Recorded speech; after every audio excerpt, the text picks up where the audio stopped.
মুসলিম মায়ের দুধ খেয়ে বেঁচে আছে, একটা মুসলিম মায়ের শিশু খ্রিস্টান মায়ের দুধ খেয়ে বেঁচে আছে।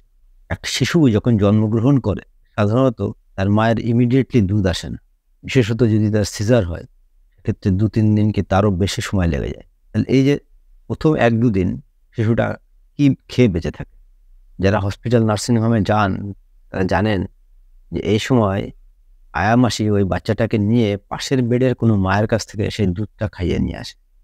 হতে পারে একটা হিন্দু মায়ের শিশু মুসলিম মায়ের দুধ খেয়ে বেঁচে আছে, একটা মুসলিম মায়ের শিশু খ্রিস্টান মায়ের দুধ খেয়ে বেঁচে আছে।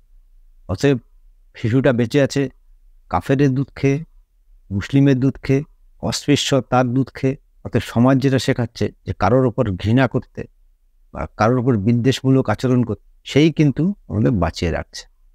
অপারেশনের সময় ওই মায়ের যখন রক্ত প্রয়োজন হচ্ছে, তখন যে ব্লাড ব্যাংক থেকে রক্ত নেওয়া হচ্ছে, তাতে তো ডেফিনেটলি কাফেরের রক্ত আছে, মুসলিমের রক্ত আছে। ওখানে তো কাপালি, কায়স্থ, আনসারি, আহমেদিয়া, জেলে, নমো সব মিশে গেছে। কাফের, ব্রাহ্মণ, মুসলিম সব মিশে গিয়ে এক।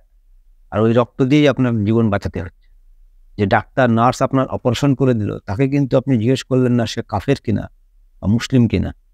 এই ভোট শুরু হয়ে গেল, ভোটের আগে আপনার বাড়ি এসে কিছু লোক আপনাকে বোঝাবে যে 500 বছর আগে মুসলিমরা কি অন্যায় করেছে।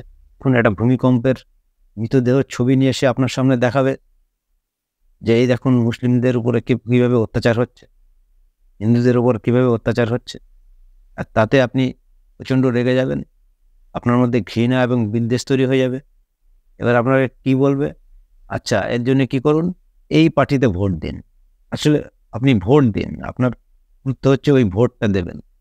তারপরে যখন আপনি পরের দিন বিপদে পড়বেন, তখন এই প্রতিবেশী যে মুসলমান হোক বা হিন্দু হোক, এই আপনার বাঁচাবে। এরপরেই যখন আপনি রাস্তা দিয়ে যাবেন, অর্থাৎ ঝালমুড়ি খাবেন, কোনো হোটেলে খাচ্ছেন, ওই কাফেরের হাতেই আপনি খাচ্ছেন, ওই মুসলিমদের হাতেই আপনি খাচ্ছেন, সে বেলায় কোনো অসুবিধা নেই। কিন্তু ভোটের আগে আপনার যেহেতু মাথাটা গরম করে দিল, আপনি সেই হিসেবে ভোটটা দিয়ে আসলেন। আর একবার যেই ভোট দিয়ে আসলেন, 5 বছর ধরে আপনার দেশকে লুট করা শুরু হয়ে গেল। অতএব আপনার বাড়ি এসে যদি এই ভোটের সময় কেউ যদি আপনার ওই ধর্মীয় বিভেদমূলক কথা বলে, তখনই তার বাড়ি থেকে দূর করে দেবেন। শুধু ভোট পেতে এরা এই যে ধর্মীয় বিষ, আগুন ছড়াচ্ছে মানুষের মধ্যে, এটা দাঙ্গা হয়ে আপনার বাড়িতে আসতে সময় বেশি লাগবে না। যে কোনো সময় দাঙ্গা হয়ে যাবে যদি আরও বেশি ছড়াতে থাকে। কোনো একদিন দেখবেন যে আপনার বাড়ির সামনে 50টা লোক লাঠি নিয়ে, তরবারি নিয়ে, বন্দুক নিয়ে চলে আসছে। আপনি হিন্দু হন আর মুসলিম হোক, আর একটা ঘটনা শুরু হলে সারা দেশে এটা শুরু হয়ে যাবে। শুধুমাত্র দেশের সম্পদ লুট করার জন্য ইংরেজরা যেভাবে হিন্দু মুসলিম করে বিভাজন করে আমাদেরকে ভুলিয়ে রেখে দিয়েছিল, আজকে ভারতে ভোটের রাজনীতিতে এই ধর্মকে ব্যবহার করে আমাদেরকে ভুলিয়ে রেখে দিচ্ছে। শুধুমাত্র এই ভোট পেতেই আমাদের মধ্যে এই ধর্মীয় বিভাজন চালু করে দিচ্ছে। আর যেটা যখন তখন দাঙ্গার আকার নিতে পারে, তখন মরবো কিন্তু আপনি আমি, দাঙ্গা হয়ে যাবে। তারপরে দেখবেন ওরা দুজন মিলে, হিন্দু মুসলিম মিলে কোয়ালিশন করে, ওরা 2 পার্টি কোয়ালিশন করে সরকার গড়েছে। ঠিক যেমন কাশ্মীরে হিন্দু মুসলিম মিলে কোয়ালিশন করে সরকার গড়েছে, আর বাইরে এসে বিদ্বেষমূলক কথা বলছে।